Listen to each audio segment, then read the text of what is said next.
Real quick before I start the podcast, if you want to help out the podcast, please put it on pause. Text like 30 people a link to the show if they cut me or if they're in the culinary world of any means.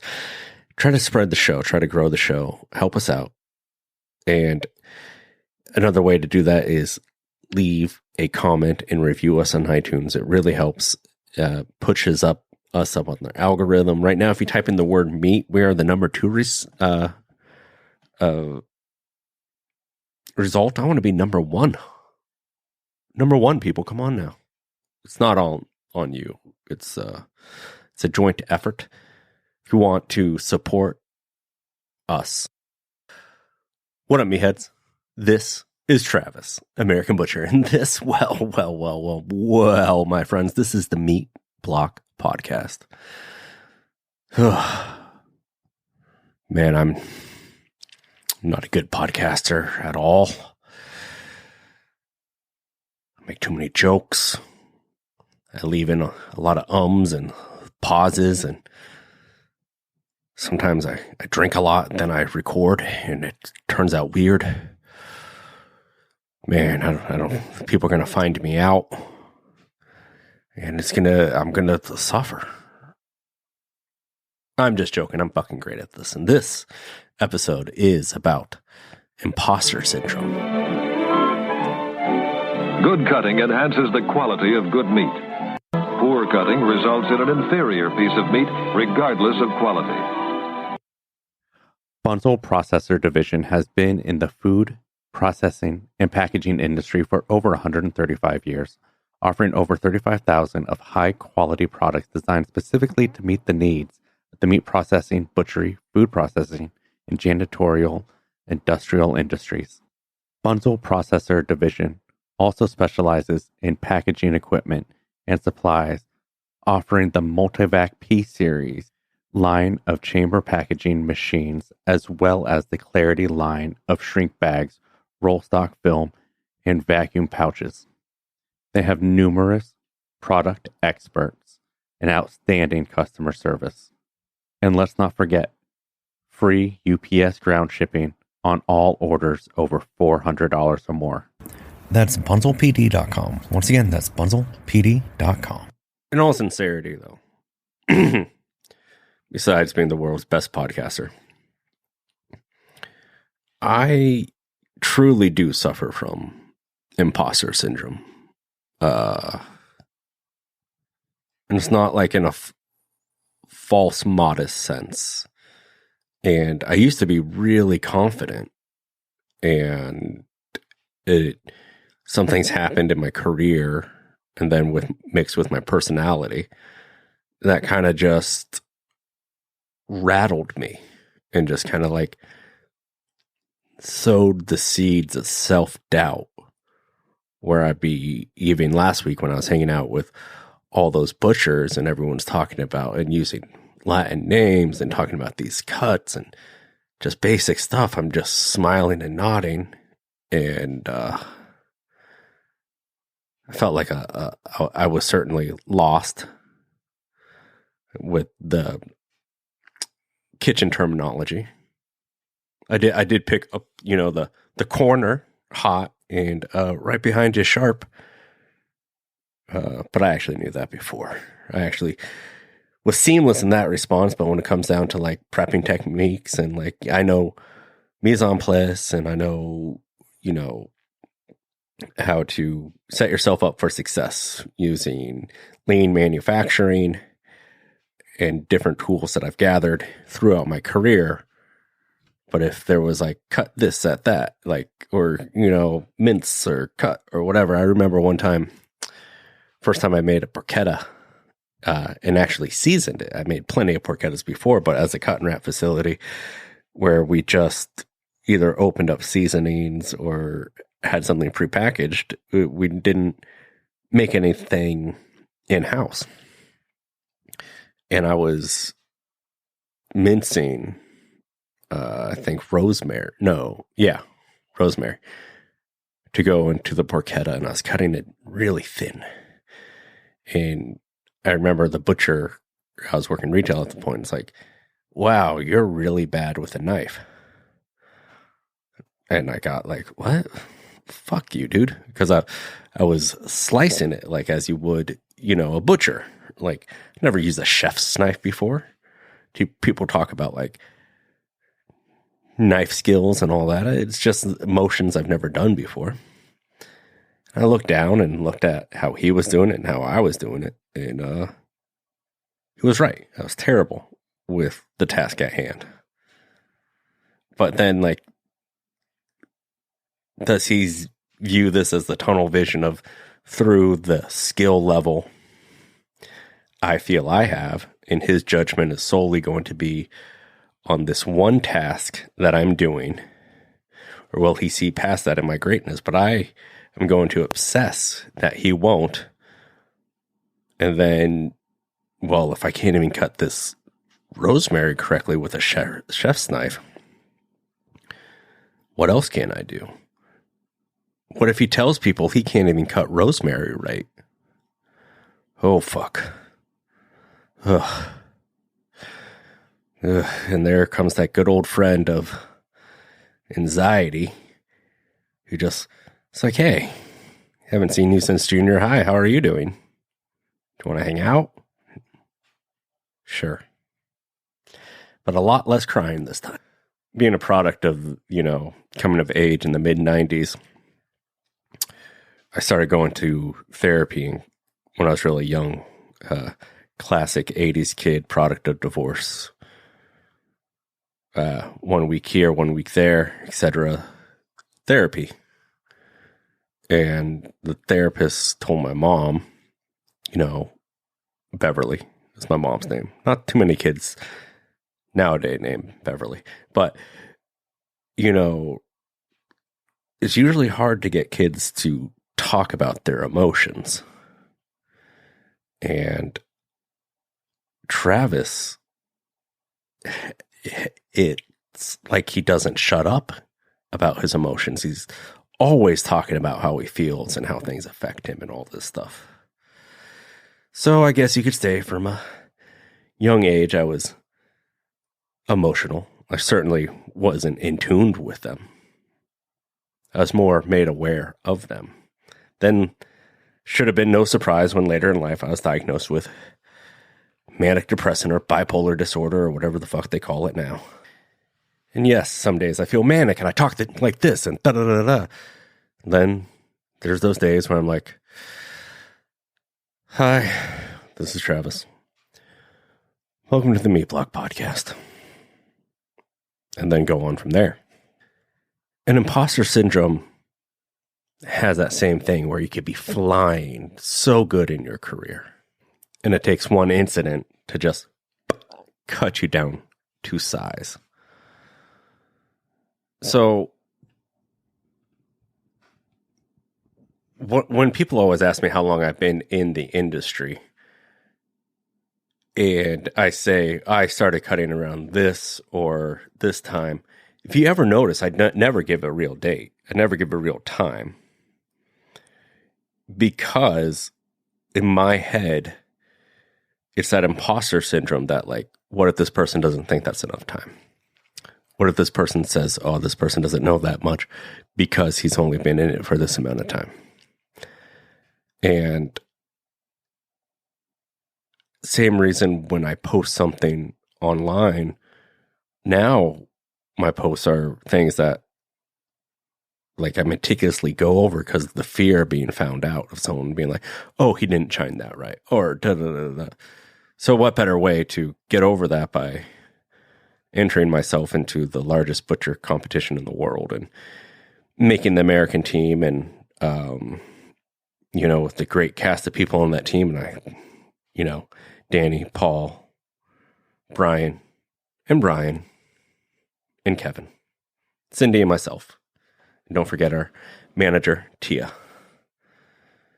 And then cutting in front of all these people with my severe criticisms that I have. But the difference is these people are incredibly nice and welcome new ideas. And it was like this instant band of brothers. And I'm sure there'll be critiques and stuff along the way because we want to be the best that we could possibly be.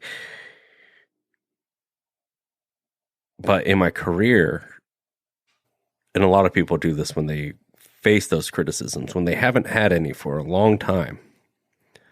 It's almost like you want to be offended, and then it keeps coming. And I'm going to talk about, before I talk about imposter syndrome, I'm going to talk about the Dunning-Kruger effect. I see this a lot online. It's essentially the opposite, where people with minimal skills go out there and are now the experts. They're now the ones teaching classes, or now they're the ones who want to teach classes, and you give them advice and they don't look past what you're saying. They just look at, there's only a criticism here, and they're not taking it in. And they'll do all the motions and all that, but like, or they'll be like, no, I'm right. And they'll double down. I think you see that a lot in politics. People who don't take the criticism and then still firmly believe that they are right. And I see that a lot in the meat industry, and I'll read in the comments where someone will post something and someone will give a tip or something, which never give unsolicited advice. It doesn't go anywhere. That's not what they're looking for when they do something like that. And then they get real defensive. Well, you didn't get what I was trying to do. Or that's how we do it here, so you must be doing it wrong. Or some other reason or excuse.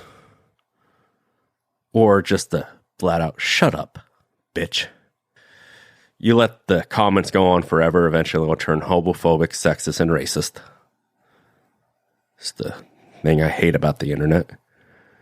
If you want to have a real bummer of a day, just type in butcher videos and watch someone who's posted something on YouTube, and then read the comments. And if the person who posted is responding, and they most likely have the Dunning-Kruger effect, where they're engaging to the point of defending. It's like the best, basketball players don't tell you how good they are. They just do it, and when people want to talk shit, they're just like, whatever. They don't even pay attention to that. So how does that relate to this episode about the imposter syndrome? A few years ago, I was hoping open up in getting a USDA processing facility cut and wrap opened in Southern California, where I'd be the cut manager. And it was a big step in my career and a huge opportunity. And I just came from working at an amazing retail shop that was critically acclaimed, and in that, all the things that looked great on paper and all that, but I left for a reason. And this was the company I was going to work for was a farm, and they were currently getting their animals processed at another USDA processing facility. And we were building a cut and wrap. So the current place they were getting them processed at invited me to see how they get their shit processed, so I could take notes and, learn how they cut it for their customers and help streamline the process. Or make it, not streamline the process, make a smooth transition from the company I was working for, leaving this already established cut and wrap, and then me operating it on our own cut and wrap. And we met, in inland California at 7 a.m, and it was hot. I just remember it being so hot because it was in the summertime. And It was an unrefrigerated cut and wrap. And the owners of the company that I was working for were there. And one of them gave me a mesh style hat that had the company's name on it. And I put it on my head as if I was in the band Suicidal Tendencies. The bill, upright, it high up on my head to accentuate my baldness since I wasn't wearing a bandana. And it was a bad choice. Yeah, I look back and I'm like, I probably shouldn't have done that. Not necessarily because of the look, but because of what I'm about to tell you. I go in to meet with my boss, the current owner and operator of the cut and wrap facility that they're using. I stick my hand out, say, hi, my name. Turn your fucking hat around. I have customers who come in and out of here, and I don't want them thinking we have some fucking hood working here. Travis. And that was how the introductory between me and this gentleman went. He's like, oh, you're a big shot, used to manage that place in LA. I wouldn't feel comfortable repeating what he said after that, even if I was very clear that I was quoting somebody. It was incredibly offensive and inappropriate, derogatory, sexist, and homophobic, and mixed in with some racism. All of his anger for the boutique butcher shops opening up and people getting the praise for a craft he's been working at for his entire life. All that bitterness of seeing the world changing around him and he's an old man that no one gives a shit about, cutting and whatnot, and him seeing these articles in the LA Times and Number One Butcher Shop and the Food Network and whatnot. He took out every frustration and manifested it towards me in that moment. I think. I don't know. But it was awful. After talking to his employees, they just told me that's how he was. But when I was trying to say, hi, my name's Travis, and he cut me off and said that, I noticed that my voice quivered afterwards, and I got stuttering and awkward, and I got full of anxiety, and I didn't know what the fuck was happening. I was like, oh man, I feel like I'm going to have a panic attack now. So I suit up my knives, or put on my knives, and I had 4 in the scabbard. First, next thing he tells me is I have too many knives. I said, how many do I need? And he said, well, you should know that, Mr. Big Shot. Thanks. I was using a oval fine cut steel. It was a little wider, but it wasn't a one of those thick F-dick ones. When he says, oh, you got one of those big F-dick ones, what are they, a paint stir? It looks like you're going to go stir some paint. Then he throws me a pig and says, all right, let's see what you got. I'm like, well, what's the cut sheet? And he's like, what, you don't know your company's cut sheet? And the boss is like, no, we haven't gone over that yet. Then we go over it, and he's like, all right, how would you cut it? And I'm like, well, I'm here to see how you would cut it, and et cetera. And everything I did was met with feedback. I was also in his house, but that was fine. Heaven forbid I ended up with any wedge cuts. He would say, what are you trying to do? The door stopping factory here? Here's your fucking margin. He threw me a whole pork middle and said, cut it boneless. Make it a boneless middle. And I did. And that's when I started noticing a change in his demeanor. He was looking intensely and looked at the bones afterwards. There wasn't any words or discouragement and everything was going fine. I dropped a knife and I said, "Oh, do you have a knife dip? Where's your knife dip?" Because I was used to working in places with knife dips. I said, "Knife dip? Oh, please don't tell me you're putting those in your fucking facility." Then he yells at the owner, "You're going to have this guy put a knife dip in your facility? That's the worst thing you could do." Thanks. And that was my life for about a month and a half. Once, sometimes twice a week, I'd go to this guy's shop and be berated. The last day, and it got easier. I got less shaky, and I got, like I learned. He brought me into his office right before our farewells, and we passed our inspection at our facility, and the next shipment of pigs were going to be 100% of my control. And he sat me down and he said, "Hey, Travis, you know how to cut. When you first walked in here, you were cocky," which I don't think I was. I walked in there and was wearing a hat in a dumb fashion. That was certainly true. And I had to cut you down. But you'll do good. Don't worry.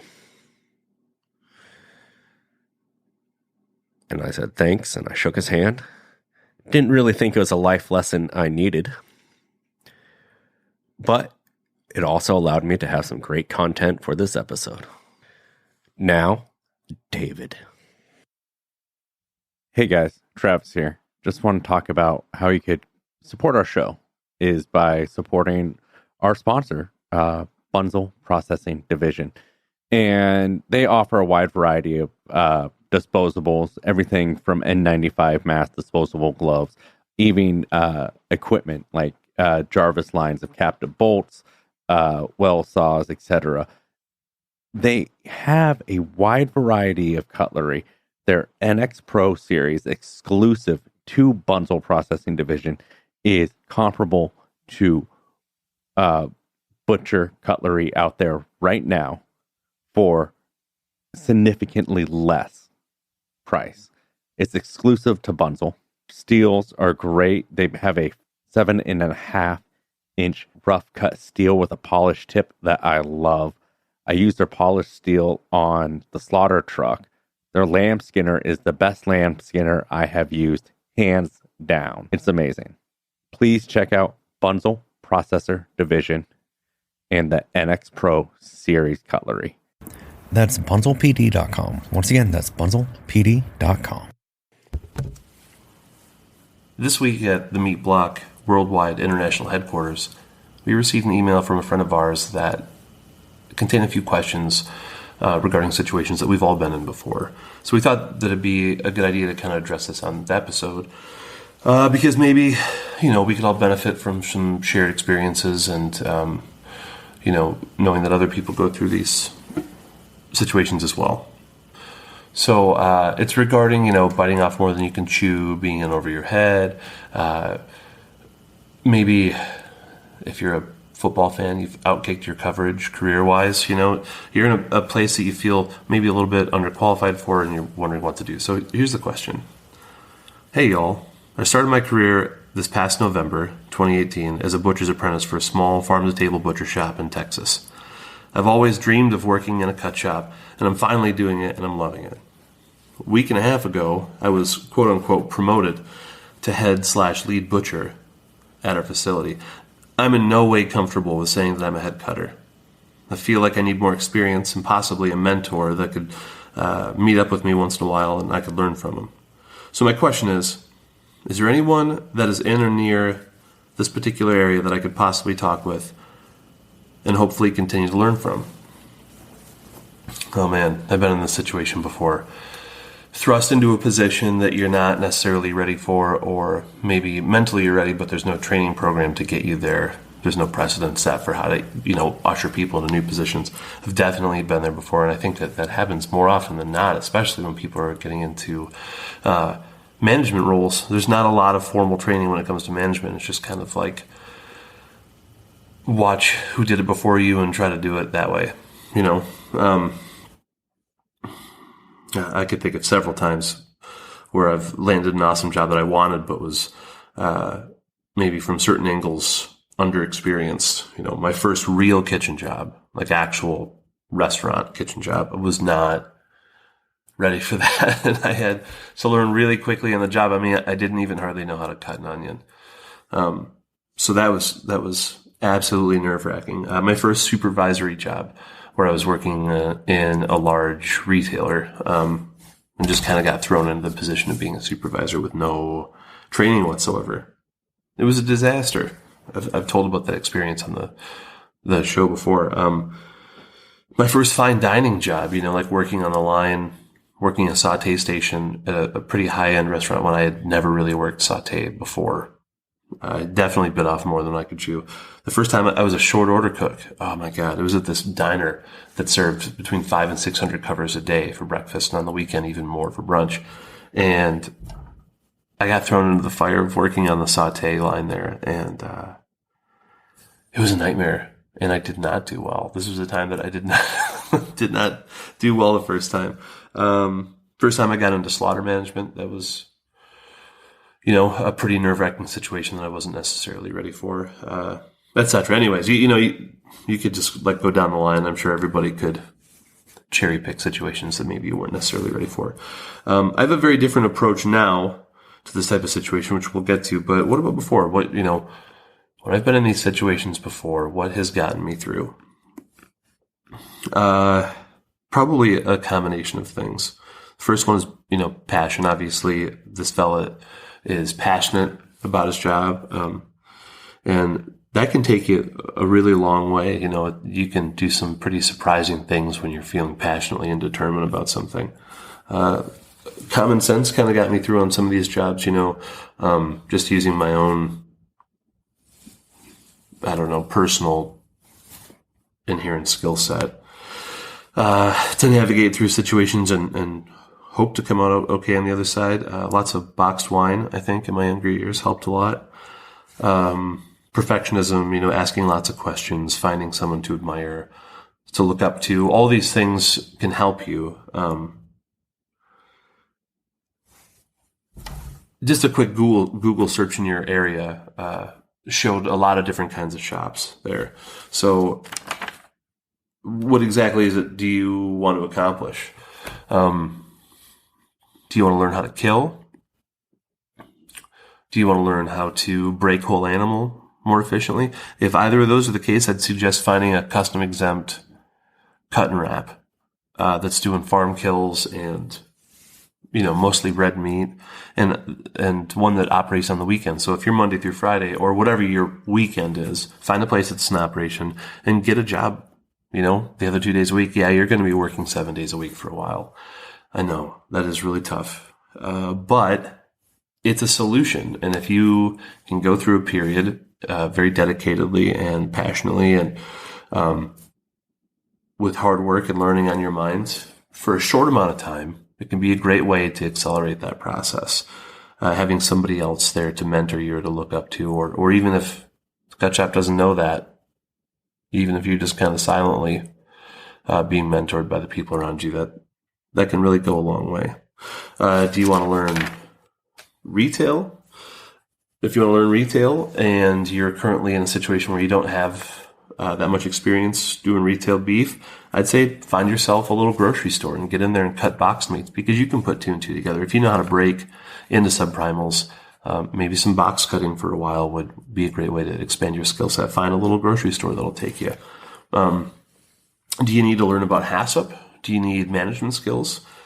If you need either of those things, especially in your area in Texas being very largely populated, without a doubt, you'll be able to find several locations that'll administer HACCP certifications and trainings, whether it's through a local university or some consultants. Inevitably, there's those classes are going on somewhere, so you can find that. And as far as management goes, if you want to learn some management skills, oftentimes local community colleges will have continuing education classes, which will include basic business management.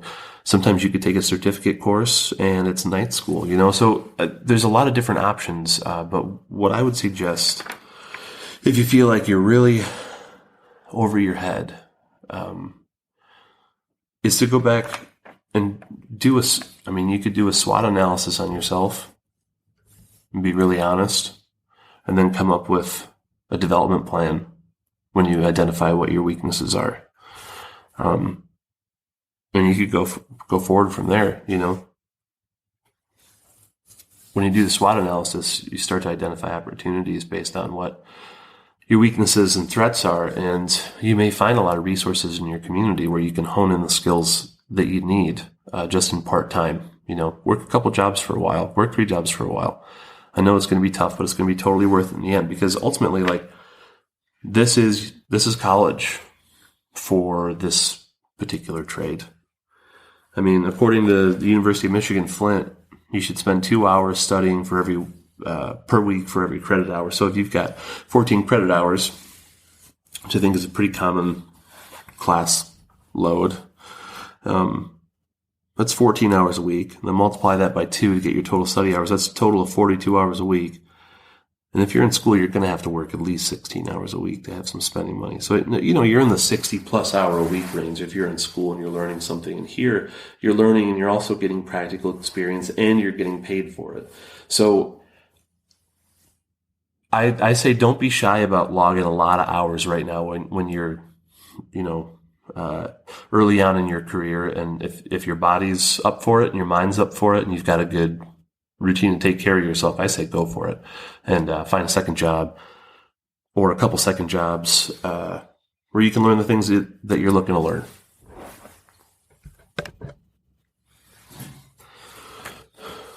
I guess really the possibilities are totally endless. It just takes, a little bit of kind of self-reflection and personal inventory, and then you can move from there to know how to best supplement what you have going on. And you can keep that job, and you can confidently know that you're doing your best and using the tools that you have to succeed the best way that you can. Another thing that I wish that somebody would have told me a long time ago was to ask for what you need. Have your boss or your employer set parameters and boundaries and expectations for you so that, being kind of green and needing to work out the kinks in your own personal style in a job is one thing, but being, underprepared, but also kind of stabbing in the dark, because you don't have good expectations set for you or clear boundaries, that makes the job 10 times as hard. So, you can't hit a target that you can't see, no matter how good of a shot you are. So it's important that you have your employers or your directs, superiors, really outline what it is they expect from you. And then you can use the tools that you're gaining more and more all the time, to solve those the best way that you know how. And asking for, not constant feedback, but just, occasional feedback or assuming that unless you hear about it, you're doing just fine. That's how I'd go about keeping that job and feeling more comfortable and giving yourself the tools that you need. Confidence is really, really key. If you don't have confidence, you can leave yourself susceptible to imposter syndrome. Imposter syndrome kind of is this psychological behavior where we believe that we don't deserve the accolades that we get, or that we're not smart enough to be in the position that we're in, or we're just not good enough, and that we're going to be found out as a fraud. Going hand in hand with that is a condition called pluralistic ignorance. And what it is that, we doubt ourselves privately, but we believe we're alone because no one else voices their struggle. So you think you're the only person that feels this way, and that makes you feel like an extra fraud, and that you're going to be found out, and then you're going to lose everything. And it's just a shitstorm of anxiety and fear and doubt, and it feels terrible, Everybody feels like an imposter from time to time. Maybe all the time. It's something that is super common and we all go through. Even Albert Einstein referred to himself as an involuntary swindler and that he didn't believe he deserved the attention he received. Everybody in the entire world experiences this. So you're definitely not alone if you feel this way sometimes. Oftentimes it'll sit in before an important day or like your first day on a new job that you're underqualified for, or maybe after you've had a performance review and it sucked, like was kind of harsh, and now you feel like you can't do anything and it's totally crippling. It takes a variety of forms. Scientific American says that there's 3 types of behavior that are responsible for this. There's the one thought that's like, I'm a fake, right? I'm a total fraud. People are going to find out and they're going to expose me for what I am. And the second line of thinking that brings about imposter syndrome and pluralistic ignorance is, I just got lucky. Like, I don't deserve this. I'm not this good. I just got lucky. The stars aligned. It was a perfect storm, and here I am, and I don't deserve it. And then the third line of thinking that brings on the imposter syndrome is kind of a little more convoluted, but it's like a false modesty. So it's like you're unable to accept a compliment by acting confident and feigning modesty, like, oh, this old thing, is just kind of a defense mechanism that really hides your true fears and self-doubt. If you're going through this, try to remind yourself, this is a pretty intense fear. At least for me it is when it comes in, and it can really be quite distracting. So it's a good time, when you're collecting yourself and you're able to like just take some time and ground yourself and just kind of think through this particular feeling, of anxiety and doubt. You got to remind yourself of all your accomplishments. Look at where you were 5 years ago, and try to like get into that headspace. I think about myself when I had my very first kitchen job, and I think about what the path has been like to this moment right now, and it's unbelievable. If you told me 10 years ago that I would be in the place in this room where I'm sitting right now, I tell you were high. There's no way. So having a little gratitude for yourself and a little bit of support can kind of disarm that imposter syndrome a little bit. Be aware that this feeling is super normal. Like we said, everybody feels this. But the mistake that we make or the difficulty that we have is the communicating about it and talking to other people. I bet that if you found people that you trusted around you and explained your fears and feelings of self-doubt, if you're going through this, they'll say that they've experienced the same thing, and maybe they have a story they want to share with you. And when it feels less common, it feels less powerful, I think another thing that really helps with this is if you can find yourself a mentor. You're talking about identifying the things that you feel like you lack, finding someone who can teach you, taking a second job, finding somebody that you can trust and teaches you in a way that you can understand. When you're making progress and you're dedicated to it, you are that thing, the thing that you doubt. Being proactive, at least for me, gives me a huge amount of confidence because I feel like I'm accomplishing something in the direction that I want to go. And sometimes it may not be you learning something from a teacher, but it could be you teaching someone else. Oftentimes, I find teaching other people an opportunity to solidify a method or an order of operations or a particular skill. For whatever reason, when you teach somebody else, it puts your brain kind of on the spot. It makes you remember all of the steps and the minutiae in between. And oftentimes under pressure, at least for me, it works. I recall things that had I sat down and tried to draw a diagram, couldn't have remembered.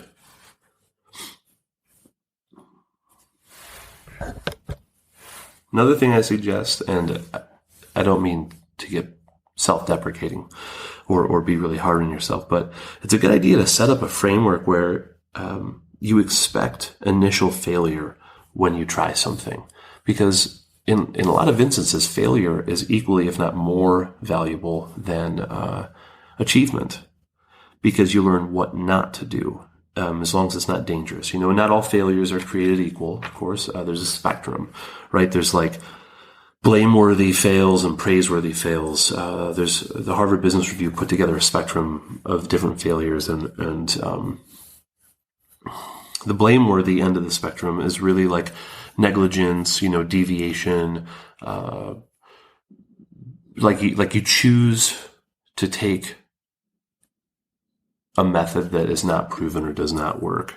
Right. And then there's like the praiseworthy end of failure, where you're experimenting and you're researching and you're trying things out, and it's not right the first time, but you're moving in the correct direction. And that's really what you're looking to do. So, just try it and try again. If you fall off, get back on, and eventually you'll find your groove. And it's always going to be a learning process. And I suggest going for jobs and opportunities that you're a little bit underqualified for, because if you're anything like me, you perform better under pressure. It's like that fourth quarter mentality. It's you have to do well, and it kind of allows you to employ not only your learned skills, but also your instincts, and your reactions. And I think that that's a really important part of putting all of you into a position, is being able to access those parts of you as well. So, expect failure, but embrace it and learn something from it. And I don't know, these are just some suggestions I have for you, my friend, and anybody else out there who finds themselves in over their head. If you need a refresher on a SWOT analysis or an individual development plan or smart planning, we've got a couple episodes over the last, 7 or 8 that contain info about those. And it's a great way to get started. So, I guess the point of my last story, well, thanks, David. First off, that was great. The point is that, like, I was cocky, and it wasn't the hat. It was just like an inner cockiness. And it was the false modesty. People would be like, "You're so good." I'm like, "Oh, no, I'm not." And it took hindsight to realize that was like the first time in a long time in my career where I was met with confrontational feedback, where it was really like, holy shit. First thing in my mind, maybe I'm not that good. I think this guy just found me out. I don't deserve this. I don't need to open up this shop. I don't need to do this. I'm not qualified enough. I'm not blah, blah, blah, blah. I'm not blah, blah, blah, blah, and all this other stuff. It's like, and then in that one instant, that guy planted a seed of doubt that has flourished in me ever since. So thanks. After working in San Diego for a while, moved up to the great state of Washington, where I currently live, the Pacific Northwest, where it's beautiful and there's squatches everywhere. Even though I live on an Indian reservation, the screaming eagle is loud here, boys, and I love it. But looking for work here was actually incredibly easy. But the way I'm trying to segue is that I found myself in a similar situation of opening a cut and wrap facility for someone who already had the slaughter portion of it handled by operating a USDA mobile slaughter unit.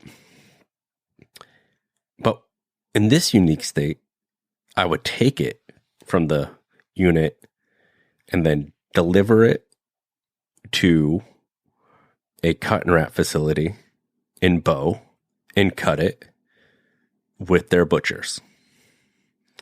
And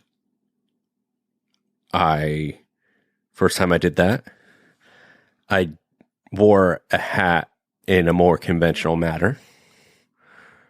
Had my earrings out, all this, made sure everything was good. And prepared, like, oh, all right, this is going to be bad. And it was fine. I cut there for about 2 months. 2 days a week, 1 day a week. And then that they picked up, and I had to bring our USDA inspected product to another facility. And that was in Seattle. And we bought this company a saw, and I was told I was going to be cutting in a portion of their shop, but their butchers would be there. And, I'm like, okay, their whole carcass shop. Man, they must have some really great butchers there. I need to, all right, hopefully everything goes smooth and you're not like made a joke of or whatever. I don't know. But I remember there was insecurities and fears of being found out and whatnot. And I even went to the point where I found them online and was looking at the people cutting. And that's the first time I saw Zach. And now Zach works with me. And I was like, okay, I go there. They're butchers. Yeah, they cut meat. It was fine. Didn't need to have unnecessary stress about it. Cut there for a few months, and then things ended up changing and took our product to this place in Burlington where the owner said, all right, we have a couple good cutters, and for you to use this place as a cut and wrap to cut your USDA beef, I want you to train some of our cutters and go over stuff. And I'm like, oh, great. What's worse than dealing with people who have been in this industry and then trying to teach them new things? I was like, okay, how long has one of you guys been cutting? He's like, well, he's, worked at Shanks back in the 80s and then did some custom and prepare myself for a horrible situation. And it wasn't. It was fine. Same thing happened again in Rochester at where I met Tracy and at Heritage Meats. And Tracy actually showed me something, but came at it from an approach of like, if you're open to it, could I show you this? And it was great. And I still talk to him today. And all those places that I mentioned, I ended up working with Zach from one of those places. Ryan currently works at one of those places. That place where I had to train that cutter from the 80s, I'm now that guy's manager, and I manage that shop. And I guess it's that initial meeting that flared up when I met those, or meeting of people that flared up when I met those butchers in Seattle last weekend.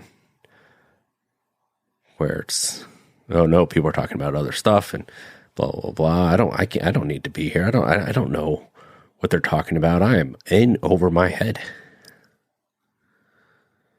I talked to Brian Mayer about it. And he's saying something about false modesty, and it's truly not. Like, don't get me wrong, I get false modest all the fucking time. And I know my strengths, but the imposter syndrome is like a flares up on meeting someone usually for the first time. Afterwards, I'm fine. 10 minutes in, I'm fine. And when I went down to work and try out and eventually make the American team, imposter syndrome was there too. But once I got to know everyone, I was like, oh, this is great. And now I don't have to worry about it,